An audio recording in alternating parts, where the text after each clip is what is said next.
आज जनयुद्ध दिवस सार्वजनिक बिदा दिने सरकारको निर्णय। 5 दिनमै प्रधानमन्त्री प्रचण्डको बोली झुट साबित, बिदा घटाउनुको साटो बढाउने निर्णय। अर्थतन्त्र सुधारका लागि कृषि क्षेत्रलाई विशेष प्राथमिकता दिनुपर्ने प्रधानमन्त्री पुष्पकमल दाहाल प्रचण्डको भनाई। 2 महिनापछि पार्टीमा व्यापक रूपान्तरण आउनेमा विश्वास। आर्थिक वृद्धि दरको 8% को लक्ष्य पूरा नहुने अर्थमन्त्री विष्णुप्रसाद पौडेलको धारणा। कुनै पनि कालखण्डका भ्रष्टाचारजन्य अपराधहरूलाई बाहिर ल्याउने। राष्ट्र बैंक शेयर बजारप्रति नकारात्मक नरहेको राष्ट्र बैंकका गभर्नर महाप्रसाद अधिकारीको भनाई। राष्ट्रपतिमा सत्तारूढ दलबीच कुनै विमति नभएको राप्रपाका अध्यक्ष राजेन्द्र प्रसाद लिङ्गदेनको भनाई। मतपत्र छाप्न सक्ने सरकारले किन समयमै पुस्तक छाप्न सक्दैन भन्दै राप्रपाका सांसद ज्ञानेन्द्र शाहीको प्रश्न। चितवन 2 मा आगामी वैशाख 10 गते उपनिर्वाचन हुने। लघुवित्तको कारण नागरिकहरू आत्महत्या गर्न बाध्य भएको कांग्रेस नेता चन्द्र भण्डारीको भनाई। लुम्बिनीका नवनियुक्त 7 मन्त्रीले लिए शपथ। राष्ट्रपतिको सवारीका बेला सडकमा डाक्टरमाथि दुर्व्यवहार गर्नेलाई कारबाही गर्न मानवाधिकार आयोगको माग। सवारीको जिम्मा सरकारको सुरक्षा समुद्रको हो, राष्ट्रपतिले किन गाली खाने भन्दै नेकपा एमालेका सांसद रघुजी पन्तको प्रश्न। गौतम बुद्ध र पोखरा विमानस्थलबाट अहिले नै फाइदा खोजेर नहुने नेपाल उड्डयन प्राधिकरणका महानिर्देशक प्रदीप अधिकारीको भनाई। आइएमई जनरल र पेरुडेन्सियल मर्ज भएर आइजिआई पेरुडेन्सियल बन्ने प्रारम्भिक सम्झौता। शेयर बजार झण्डै 61 अङ्कले घटेर रातम्मे 3 अर्ब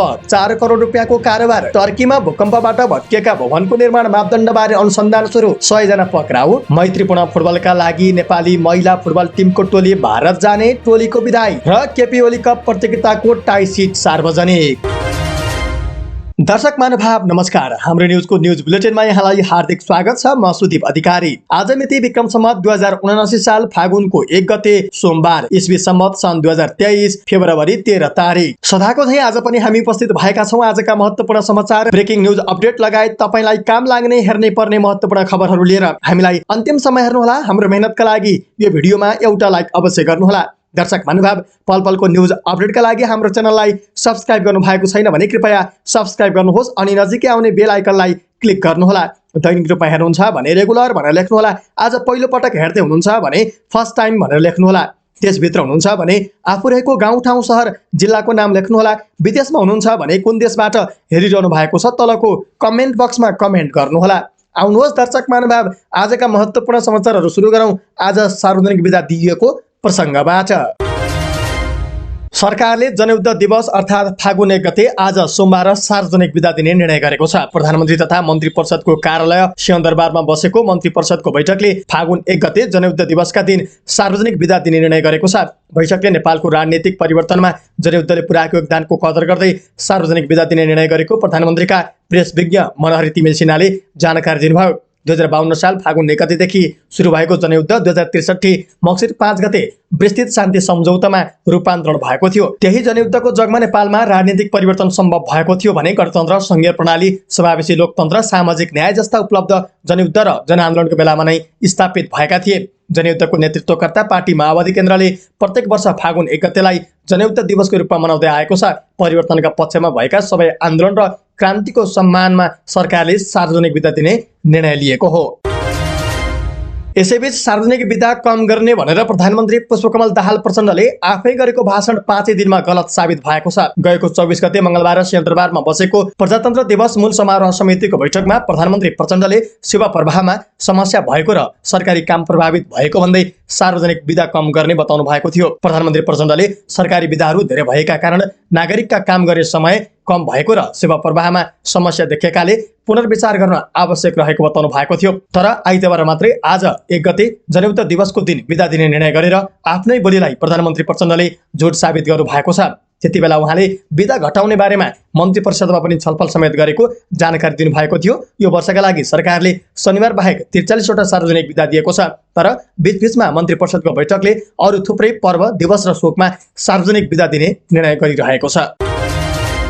प्रधानमन्त्री पुष्पकमल दाहाल प्रचण्डले नेपालको अर्थतन्त्र सुधारका लागि कृषि क्षेत्रलाई विशेष प्राथमिकता दिनुपर्ने बताउनु भएको छ। आइतबार नेपाल आर्थिक पत्रकार समाजले काठमाडौँमा आयोजना गरेको कार्यक्रममा बोल्दै प्रधानमन्त्री दाहालले देशको अर्थतन्त्र सुधार गर्नका लागि कृषि क्षेत्रलाई प्राथमिकता दिनुपर्ने उल्लेख गर्नु भएको हो। उहाँले कृषिको आधुनिकीकरण, उत्पादकता वृद्धि र कृषिमा आधारित उद्योगहरूलाई जोड दिनु नै अर्थतन्त्रको सुधार गर्ने मुख्य उपाय भएको बताउनुभयो। उहाँले कृषिको सुधारका लागि आवश्यक प्रविधि ज्ञान र सिप विकासको कुरा प्राथमिकतामा पर्नुपर्ने उल्लेख गर्नुभयो। प्रधानमन्त्री तथा नेकपा माओवादी केन्द्रका अध्यक्ष पुष्पकमल दाहाल प्रचण्डले 2 महिनापछि पार्टीमा व्यापक रूपान्तरण गर्ने बताउनु भएको छ। आइतबार दिउँसो पेरिस डाँडामा माओवादी केन्द्रका बागमती प्रदेशमा कार्यरत केन्द्रीय सदस्यहरू सम्मिलित केन्द्रीय बागमती प्रदेश समन्वय समितिको बैठकमा बोल्दै प्रधानमन्त्रीले यो कुरा बताउनु भएको हो। बैठकलाई सम्बोधन गर्दै उहाँले भन्नुभयो, पार्टीको स्थायी समिति बैठकले 2 महिना संगठनात्मक अभियान सञ्चालन गर्ने निर्णय गरेको छ। अब पार्टीका सबै नेता कार्यकर्ता नागरिककोमा जानु छ। 2 महिना पार्टीका तल्ला कमिटीमा जान्छौँ, कार्यकर्ता र नागरिकसँग अन्तर्क्रिया गर्छौँ। अहिले बेला भएको छैन। 2 महिने अभियानले हाम्रो अवस्था र कार्यकर्ता नागरिकको आकांक्षा पहिचान हुन्छ उहाँले भन्नुभयो। त्यसको आधारमा केन्द्रीय समितिको पुनः बैठक बसेर पार्टीको व्यापक रूपान्तरण गर्छौँ। आफूहरूले सरकारको नेतृत्व गरिरहेको र यो आफूहरूका लागि चुनौतीपूर्ण अवसर हो भन्दै प्रधानमन्त्रीले भन्नुभयो, यो कार्यकाललाई नयाँ सिराबाट लैजान खोजेका छौँ। सरकारले नागरिकको हितलाई केन्द्रमा राखेर काम गर्छ। सरकारले राम्रो काम गर्नु भनेको पार्टी पुनर्निर्माणको आधार तयार पार्नु हो। तपाईहरू पनि यसलाई केन्द्रमा राखेर काम गर्नुहोला। विश्वासको मतपछि परिस्थितिमा हेरफेर आएको भन्दै उहाँले भन्नुभयो, विश्वासको मत अघि एउटा वातावरण थियो, त्यसपछि नयाँ परिस्थिति बन्यो। सरकारलाई विश्वासको मत दिने पार्टीहरूको भावना पनि हामीले सम्बोधन गर्नु छ। हामीले राष्ट्रिय एकताका निम्ति नै पहल गर्नुपर्छ। त्यसकारण मैले राष्ट्रिय सहमतिमा जोड दिँदै आएको छु। उपप्रधानमन्त्री तथा अर्थमन्त्री विष्णुप्रसाद पौडेलले चालु आर्थिक वर्षको बजेटमा राखिएको आर्थिक वृद्धि दरको 8% को लक्ष्य पूरा नहुने बताउनु भएको छ। आइतबार प्रतिनिधि सभाको बैठकमा अर्थमन्त्री पौडेलले चालु आर्थिक बजेटको अर्धवार्षिक समीक्षा प्रतिनिधि सभामा पेश गर्दै यस्तो बताउनु भएको हो।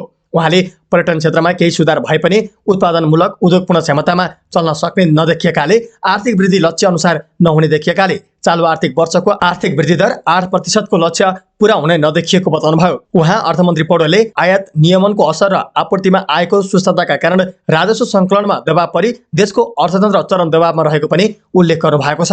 उहाँले राजस्व प्रणालीले अनिवार्य दायित्वमा छुट्याएको रकम समेत नपुग भएको बताउनुभयो। उहाँले सरकारलाई तत्कालीन र दीर्घकालीन प्रकृतिका दायित्वले झनै दबाव थपिएको भन्दै सरकारले लिएको आर्थिक वृद्धि दरको लक्ष्य समेत हासिल नहुने पौडेलले बताउनुभयो। अर्थमन्त्री पौडेलले विश्व अर्थतन्त्रमा देखिएका कसिला नीतिले नेपालको आर्थिक नीतिमा चुनौती थपिएको बताउनु भएको छ। उहाँले धान उत्पादन गत वर्षभन्दा सामान्य मात्र वृद्धि हुने उल्लेख गर्नुभयो। यसैबीच उपप्रधान तथा अर्थमन्त्री विष्णुप्रसाद पौडेलले कुनै पनि कालखण्डका भ्रष्टाचारजन्य अपराधहरूलाई इफ बट इन्तु परन्तु रमनी बाहिर ल्याउने बताउनु भएको छ। आइतबार प्रतिनिधि सभाको बैठकमा चालु आर्थिक बजेटको अर्धवार्षिक समीक्षाको प्रतिवेदन प्रतिनिधि सभामा पेश गर्दै यस्तो बताउनु भएको हो।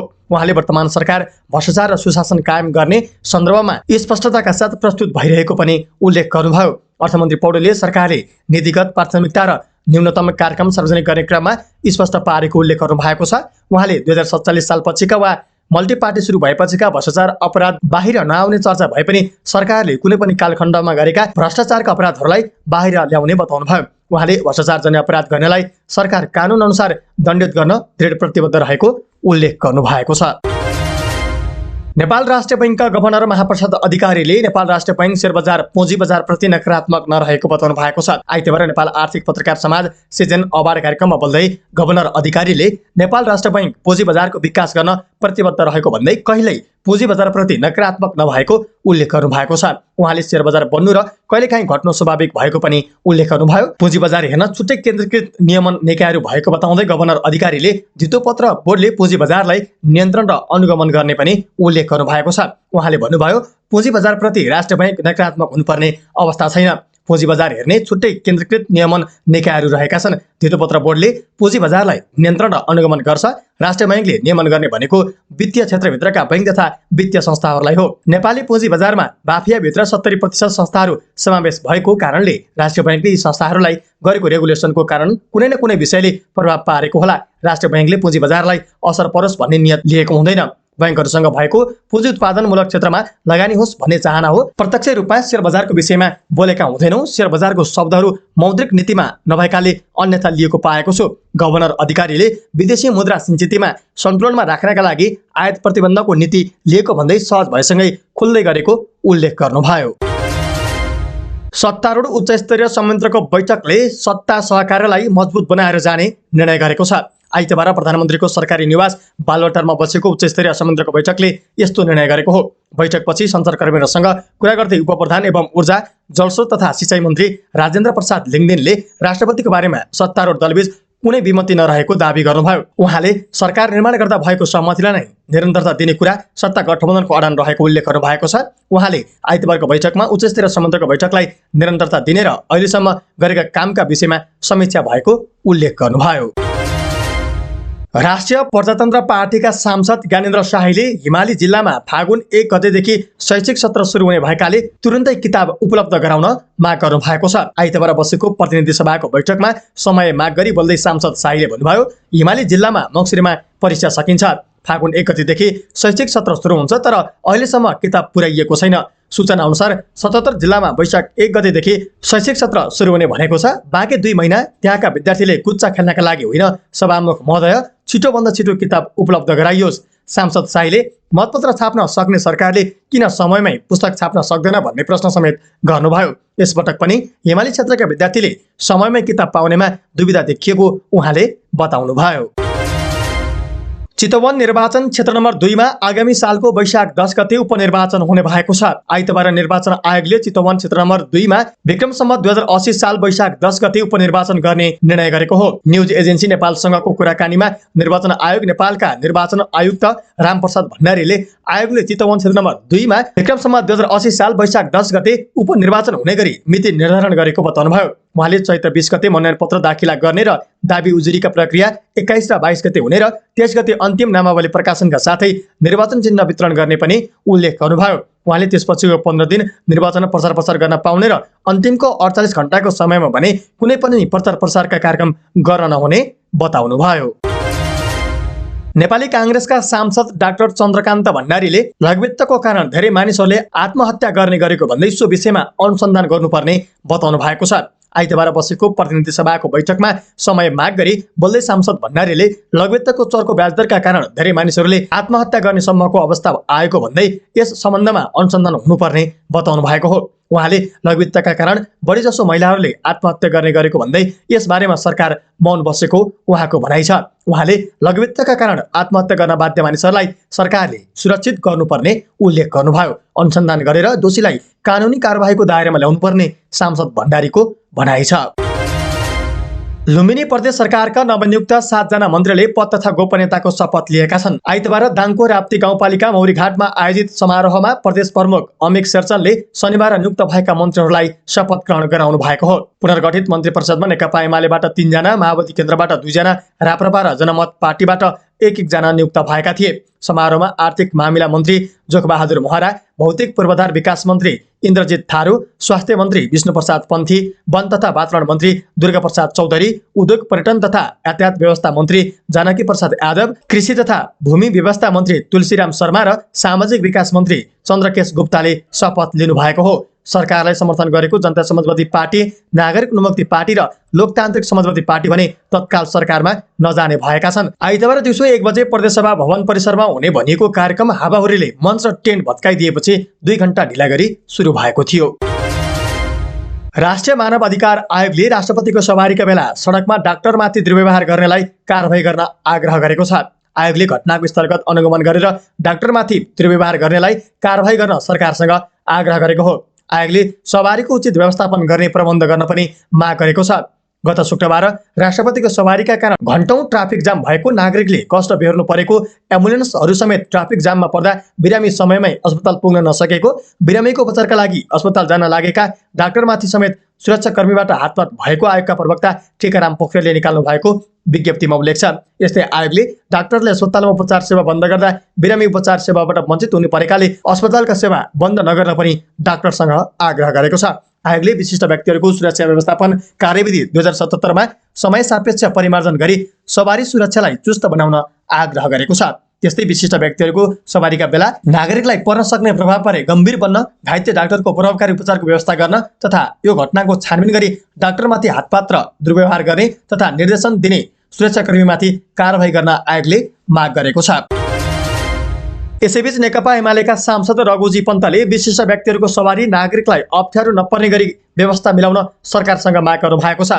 विशिष्ट व्यक्तिको सवारी लोकतन्त्र अनुकूल नभएको उहाँको भनाइ छ।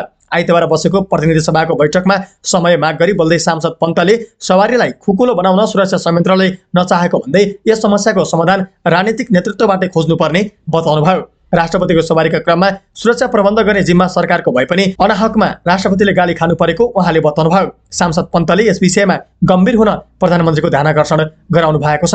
उहाँले भन्नुभयो, दोष राष्ट्रपतिको होइन, योभन्दा अगाडि रामवरण यादव राष्ट्रपति हुनुहुन्थ्यो, उहाँको पालामा पनि यसरी पटक पटक आलोचना भयो र उहाँले पनि विभिन्न कार्यक्रममा जाँदाको प्रक्रियालाई सरल बनाइयोस् भनेर प्रयत्न गर्नुभयो। अहिलेको राष्ट्रपतिको योभन्दा अगाडि पनि टिप्पणी भयो, उहाँले पनि यसलाई सरल र सहज बनाइयोस् भनेर प्रयत्न गर्नुभयो। तर अस्ति म आफै पनि 1 घण्टा जाममा परेँ, एम्बुलेन्स पनि जाममा पर्यो। सवारी चलाउने मापदण्डलाई लोकतन्त्र अनुकूल खुकुलो र सुरक्षाको दृष्टिले पनि उपयुक्त बनाउने बारेमा पटक पटक चर्चा चल्दा पनि आवाज उठ्दा पनि सरकारले ध्यान दिएको छैन। सरकारले यस सम्बन्धमा उपयुक्त पाइला नचाल्ने तर राष्ट्रपति जस्तो गरिमामय संस्थाले यस बारेमा आलोचना भोग्नुपर्ने स्थिति आफैमा सुखद होइन, किनभने मेरो सवारी कसरी चलाउने भनेर राष्ट्रपतिको भूमिका हुँदैन। त्यसको सम्पूर्ण जिम्मा त सरकारको सुरक्षा संयन्त्रले गर्छ। यो प्रश्नको समाधान राजनीतिक नेतृत्वबाट हुनुपर्छ, प्रधानमन्त्रीको तहबाट हुनुपर्छ। यो विषयलाई गम्भीरतापूर्वक ल्याउँ। सरकारले नगर्ने अनि राष्ट्रपतिले किन गाली खाने? राष्ट्रपति संस्था किन विवादमा पर्ने? सवारीलाई सहज र सजिलो र नागरिकलाई अप्ठ्यारो नपर्ने गरी कसरी व्यवस्थापन गर्ने हो सरकारको दायित्व हो।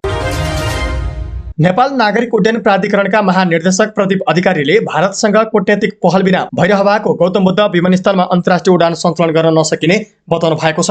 आइतबार सिंहदरबारमा बसेको राष्ट्रिय सरोकार तथा समन्वय समितिको बैठकमा बोल्दै महानिर्देशक अधिकारीले भैरहवा र पोखरा विमानस्थलबाट अहिले नै लाभ खोज्ने बेला नभइसकेको भन्दै विमानस्थलमा अन्तर्राष्ट्रिय उडान बढाउन भारत र चीनसँग सरकारले वार्ता गर्न आवश्यक रहेको बताउनुभयो। समितिको बैठकमा सांसदहरूले रुटको कारणले विमानस्थल सञ्चालनमा नआएको हो भन्ने जिज्ञासाको जवाब दिँदै उहाँले विमानस्थलमा अन्तर्राष्ट्रिय उडान कम हुनुमा रुट मात्रै बाधक नरहेको बताउनुभयो। विमानस्थलमा अन्तर्राष्ट्रिय उडान सञ्चालन गर्न अहिलेको प्रचार प्रसार पर्याप्त नभएको पनि उहाँको भनाइ छ। महानिर्देशक अधिकारीले विमानस्थलको बारेमा छिमेकी देशहरूमा उडान माग्ने र प्रचार प्रसारको कामलाई पनि तीव्र बनाउँदै लगे विमानस्थलमा अन्तर्राष्ट्रिय उडान सञ्चालन हुने बताउनुभयो। उहाँले भैरहवा विमानस्थल चलायमान बढाउन विमानस्थल केन्द्रित गतिविधि बढाउनु पर्नेमा जोड दिनुभयो। आइएमई जनरल इन्स्योरेन्स लिमिटेड र प्रुडेन्सियल इन्स्योरेन्स कम्पनी बीच मर्ज सम्बन्धी सम्झौता भएको छ। सम्झौता अनुसार दुवै कम्पनी एक आपसमा गाभिएर आइजिआई प्रुडेन्सियल इन्स्योरेन्स लिमिटेड बन्ने भएको छ। आइतबार दुई कम्पनी एक आपसमा गाभिने सम्बन्धी प्रारम्भिक सम्झौता भएको हो। नेपाल बीमा प्राधिकरणको कार्यालयमा दुवै कम्पनीका सञ्चालक समितिका अध्यक्ष लगायत प्रमुख कार्यकारी अधिकृतको उपस्थितिमा सम्झौता भएको हो। सम्झौतामा आइएमईका सञ्चालक तथा मर्जर समितिका संयोजक अम्बिका प्रसाद पौडेल र प्रुडेन्सियल लिमिटेडको तर्फबाट सञ्चालक तथा मर्जर समितिका संयोजक अमित अग्रवालले हस्ताक्षर गर्नु भएको छ। बीमा प्राधिकरणबाट जारी भएका निर्देशनहरू तथा नीति नियमहरूको पालना गर्दै बीमा क्षेत्रमा बढ्दै गएको तीव्र प्रतिस्पर्धा तथा अवसरलाई ध्यानमा राखेर एक सबल र सक्षम बीमा कम्पनीको रूपमा स्थापित दीर्घकालसम्म अझ उन्नत स्तरको निर्जीवन बीमा सेवा प्रदान गर्नका लागि दुई कम्पनीहरूको अन्तर्राष्ट्रिय राष्ट्रिय तथा स्थानीय पहुँच अनुभव र क्षमतालाई बढीभन्दा बढी प्रभावकारी बनाउँदै आफ्ना शेयर धनीहरूलाई समयानुकूल उचित प्रतिफल प्रदान गर्ने उद्देश्यले एक आपसमा गाभिने सम्झौता भएको छ। मर्जर सम्बन्धी प्रस्ताव दुवै कम्पनीको आउँदो विशेष साधारण सभामा लगिने भएको छ। दुवै कम्पनीका बीचमा भएको प्रारम्भिक सहमति एवं डिडिए रिपोर्ट समेतका आधारमा आइएमई जनरल इन्स्योरेन्स लिमिटेड र प्रुडेन्सियल इन्स्योरेन्स कम्पनी लिमिटेडको शेयर अनुपात कायम रहने गरी सम्झौता भएको छ। हप्ताको पहिलो दिन आइतबार शेयर बजार उच्च अङ्कले घटेर रातामे भएको छ। शेयर बजार परिसूचक आइतबार 60.77 अङ्कले घटेर 2121.87 बिन्दुमा झरेको छ। सबै समूहको शेयर घटेकोमा बीमा, माइक्रो फाइनान्स, जलविद्युत र उत्पादन समूहको शेयर उच्च अङ्कले ओह्रालो लागेको छ। 253वटा कम्पनीका 81,39,000 किता शेयर 3,04,77,00,000 रुपियाँमा कारोबार भएका छन्। सबैभन्दा धेरै हिमालयन डिस्टिलरीको 14,35,00,000 रुपियाँको शेयर किनबेच भएको छ। आइतबार सबभन्दा धेरै Gandhi group power, Himalayan power partner र खानेखोला जलविद्युत, green life hydro, Varun hydro र राधे जलविद्युत कम्पनीको शेयर 6% भन्दा धेरैले घटेको छ। समग्रमा बजार रातामै भए पनि आइतबार खपतर लघुवित्तको शेयर 4.5% र सामलिङ पावर कम्पनीको शेयर 3.5%ले बढेको छ। समाचारको क्रममा अन्तर्राष्ट्रिय समाचार। टर्कीमा भूकम्पबाट भत्किएका भवनको निर्माण मापदण्डबारे अनुसन्धान सुरु भएको छ। भूकम्प प्रतिरोधी र बलिया भनेर निर्माण भएका भवन पनि भत्किएर हजारौं नागरिकको ज्यान गएपछि सरकारले मापदण्डबारे अनुसन्धान थालेको हो। अनुसन्धानका लागि टर्कीको प्रहरीले अहिलेसम्म 100 जना भन्दा धेरैलाई पक्राउ गरेको बीबीसीले जनाएको छ। पक्राउ पर्नेमा भवन डिजाइनर, इन्जिनियर र ठेकेदार रहेका छन्। टर्कीमा विगतका वर्षहरूमा भूकम्प गएपछि सरकारले भवन निर्माणमा कडा नियम लागू गरेको थियो। यसका बावजुद गएको सोमबारको भूकम्पमा हजारौं भवनहरू ढलेपछि अनुसन्धान थालिएको सरकारले जनाएको छ। टर्कीको न्याय मन्त्रालयले भूकम्पबाट सबभन्दा बढी प्रभावित 10 वटा प्रान्तमा भूकम्प अपराध अनुसन्धान विभागहरू गठन गर्न आदेश दिएको छ। टर्कीमा गएको सोमबार गएको भूकम्पका कारण ज्यान गुमाउनेको संख्या 28,000 नागेको छ। भवनका भग्नावशेष पूर्ण रूपमा नहटाइएकाले ज्यान गुमाउनेको संख्या अझै बढ्न सक्ने उद्धार र राहत कार्यमा संलग्न निकायहरूले बताएका छन्। मैत्रीपूर्ण फुटबलका लागि भारत जान लागेको राष्ट्रिय महिला टोलीलाई आइतबार अखिल नेपाल फुटबल संघ एन्फाले बिदाई गरेको छ। ललितपुरको एन्फा मुख्यालयमा आयोजित कार्यक्रममा मैत्रीपूर्ण खेलका लागि भारत जान लागेको टोलीलाई राष्ट्रिय खेलकुद परिषदका सदस्य सचिव टङ्कलाल घिसिङ, महासचिव किरण राई लगायतले बिदाई गरेका हुन्। 23 खेलाडी सहित 30 सदस्यीय नेपाली टोली सोमबार आज भारत प्रस्थान गर्दैछ। गोलरक्षक एन्जिता तुम्बापो सुब्बाको नेतृत्वमा नेपालले भारतमा 2वटा मैत्रीपूर्ण खेल खेल्नेछ। बिदाईपछि बोल्दै नेपाली टोलीका प्रशिक्षक अनन्तराज थापाले छोटो समयको तयारी भए पनि टोलीले सुखद नतिजा निकाल्ने बताउनु भएको छ। 2 हप्ताको अभ्यासमा राम्रो टोली तयार भएको र साफमा भारतलाई हराएकाले खेलाडीमा मनोबल उच्च रहेको प्रशिक्षक थापाले बताउनुभयो। भारत दक्षिण एसियाको बजेट टोली भएको र भारतसँग खेल्दा खेलाडीलाई राम्रो अनुभव हुने भन्दै मैत्रीपूर्ण खेलमा आफ्नो लक्ष्य सुखद नतिजा रहेको प्रशिक्षक थापाले बताउनुभयो। यस्तै कप्तान एन्जिलले साफपछि हुन लागेको मैत्रीपूर्ण खेलमा सुखद नतिजालाई निरन्तरता दिने बताउनु भएको छ। उहाँले आफ्नो टोलीको मनोबल उच्च रहेको र भारतलाई हराउँदै साफ उपाधि दिलाएपछि टोलीको स्तर पनि बढ्ने बताउनुभयो। र फागुन 11 गतेबाट आयोजना हुने केपी ओली कप राष्ट्रिय फुटबल प्रतियोगिताको उद्घाटन खेलमा विभागीय टोली नेपाल पुलिस क्लब र सातदोबाटो युथ क्लब भिन्न भएका छन्। आयोजक युवा सङ्घ नेपालले आइतबार सार्वजनिक गरेको तालिका अनुसार उद्घाटन खेल फागुन 11 गते सातदोबाटो स्थित एन्फा कम्प्लेक्समा दिउँसो 3 बजेबाट सुरु हुनेछ। फागुन 17 गतेसम्म हुने प्रतियोगितामा फागुन 12 मा 2 खेल हुनेछन्। बिहान 11 बजे सुरु हुने विभागीय टोली त्रिभुवन आर्मी क्लबले न्युरो टिम एनआरटी को सामना गरेछ। यसैगरी सोही दिन दिउँसो 3 बजे हुने दोस्रो खेलमा चर्च बोइज युनाइटेड र मचिन्द्र फुटबल क्लब बीच प्रतिस्पर्धा हुनेछ। दुवै खेल एन्फा कम्प्लेक्समा हुनेछन्। नकआउट प्रणालीमा आयोजना हुने प्रतियोगितामा हरेक खेलको विजेता टोलीले सेमिफाइनलमा स्थान बनाउनेछन्। सेमिफाइनल फागुन 14 र 15 गते एन्फा कम्प्लेक्समा हुनेछ। यस्तै प्रतियोगिताको फाइनल खेल भने फागुन 17 गते त्रिपुरेश्वर स्थित दशरथ रङ्गशालामा साँझ 5 बजे हुने तालिकामा रहेको छ। हवस् त दर्शक महानुभाव, आजका महत्त्वपूर्ण समाचारहरू यति नै। हामीले प्रस्तुत गरेका समाचारहरूप्रति तपाईँको धारणा के छ? आफ्नो धारणा तलको कमेन्ट बक्समा कमेन्ट गर्नुहोला। हाम्रो मेहनतका लागि यो भिडियोमा एउटा सानो लाइक अवश्य गर्नुहोला। दर्शक महानुभाव, पल पलको न्युज अपडेटका लागि हाम्रो च्यानललाई सब्स्क्राइब गर्नुहोस् अनि नजिकै आउने बेल आइकनलाई क्लिक गर्नुहोला। पल पलको न्युज अपडेटका साथ फेरि हाम्रो भेट हुनेछ। तपाईँ हाम्रो न्युज हेर्दै गर्नुहोस्। नमस्कार।